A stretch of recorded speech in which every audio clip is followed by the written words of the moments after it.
Assalamualaikum warahmatullahi wabarakatuh. Bagaimana kabarnya anak-anak kelas 5? Bertemu lagi dengan Pak Tono. Hari ini kita akan melanjutkan materi bab 7, yaitu senam irama.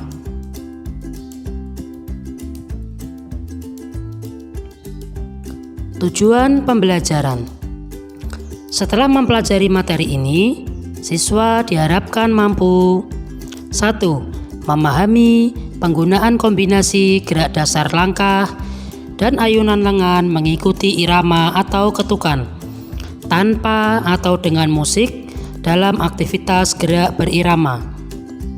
2. Mempraktikkan penggunaan kombinasi gerak dasar langkah dan ayunan lengan mengikuti irama atau ketukan tanpa atau dengan musik dalam aktivitas gerak berirama.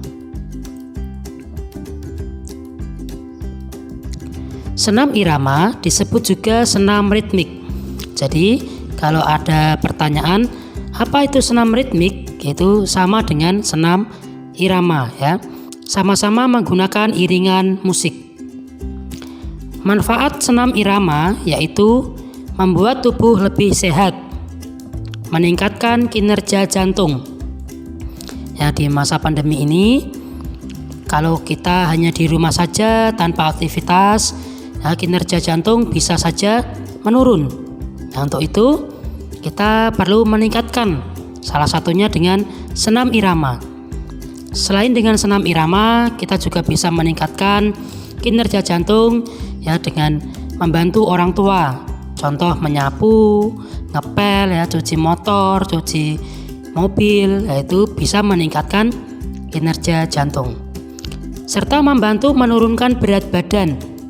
Nah, senam irama kalau dilakukan secara teratur bisa menurunkan berat badan ya untuk program penurunan berat badan. Dan sebagai sarana hiburan. Ya, karena kita mendengarkan musik sambil bergerak itu sebagai sarana hiburan ya, yang sekarang lagi viral biasanya main TikTok ya. TikTok itu kan senam mengikuti irama ya, irama TikTokan itu. Selanjutnya, aktivitas gerak berirama itu ada 2 yang akan kita pelajari. Yang pertama, gerak dasar langkah, dan yang kedua, gerak ayunan lengan. Jadi, gerak berirama itu diciptakan dari 2 gerak dasar, yaitu langkah kaki dan ayunan lengan. Nah, untuk variasinya banyak sekali. Tapi untuk gerak dasarnya hanya 2, langkah kaki dan ayunan lengan. Gerak dasar langkah ada 6 gerak dasar yang akan kita pelajari. Yang pertama, gerak langkah biasa. Yang kedua, gerak langkah merapat. Yang ketiga, gerak langkah kaki silang. Yang keempat, gerak langkah kuda. Yang kelima, gerakan langkah 3. Yang keenam, gerakan langkah menyilang badan berputar. Gerak langkah biasa ini kalian melangkah biasa ya, tidak ada variasi. Ya, kalian melangkahkan kaki kiri, kemudian kaki kanan, dilanjutkan kaki kiri, dilanjutkan kaki kanan. Nah, itu langkah biasa.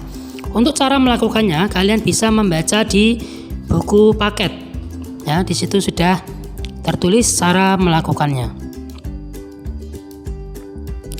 Yang kedua, gerak langkah dan merapat. Nah, ini ada sedikit variasi. Setelah kalian melangkahkan kaki, ya, kita langkahkan kaki kiri, kemudian kaki kanan merapat ke kaki kiri. Kemudian kaki kanan melangkah ke depan, kaki kirinya merapat ke kaki kanan. Begitu selanjutnya. Nah, itu variasi ya, gerak langkah dan merapat.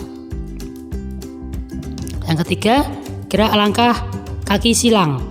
Ya, ini kakinya silang ya, gerakannya ke samping. Cara melakukannya kalian baca di buku paket. Yang keempat, gerakan langkah kuda. Nah, untuk cara melakukannya, anak-anak bisa membaca di buku. Oke. Oke, lanjut. Gerakan langkah 3. Ya, gerakan langkah 3 ini juga langkah variasi ya. Kalian juga bisa membacanya di buku paket secara teorinya. Yang terakhir, gerakan langkah menyilang badan berputar. Nah, ini setelah kalian melangkah ke samping, terus badannya berputar 180 derajat. 180 derajat itu setelah kalian menghadap ke depan, kalian berputar menghadap belakang. Yaitu berputar 180 derajat. Cara melakukannya, anak-anak juga membaca di buku paket. Gerak ayunan lengan. Gerak ayunan lengan ada 5 variasi. Ya, dari gerakan 1, gerakan 2, gerakan 3, gerakan 4, dan gerakan 5. Kita akan mengulas satu demi satu. Yang pertama, gerakan 1. Gerakan 1 ini intinya mengayun tangan dari bawah ya ke samping kanan dan ke samping kiri melalui bawah. Ya, untuk cara melakukannya, anak-anak juga membaca di buku paket. Gerakan 2, mengayunkan tangan dari atas ya ke kiri dan ke kanan melalui atas kepala. Ini gerakan kedua. Gerakan 3, ya ini ke depan ya, lurus ya, ke samping kanan, ke samping kiri melalui depan badan. Anak-anak bisa membacanya ya di buku paket cara melakukan gerakan ketiga.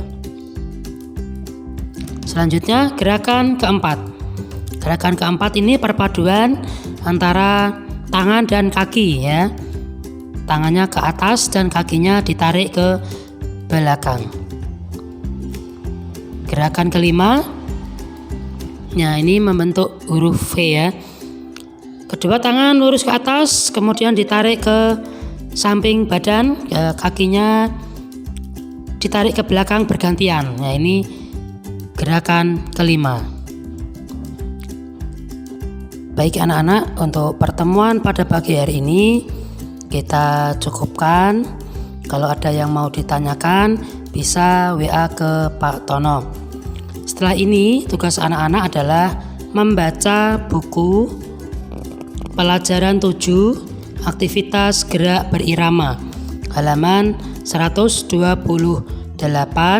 sampai dengan 137. Ya, silakan dipelajari dan dibaca buku paketnya. Tidak ada tugas untuk pertemuan hari ini, hanya membaca ya. Halaman 128 sampai 137. Terima kasih atas perhatiannya.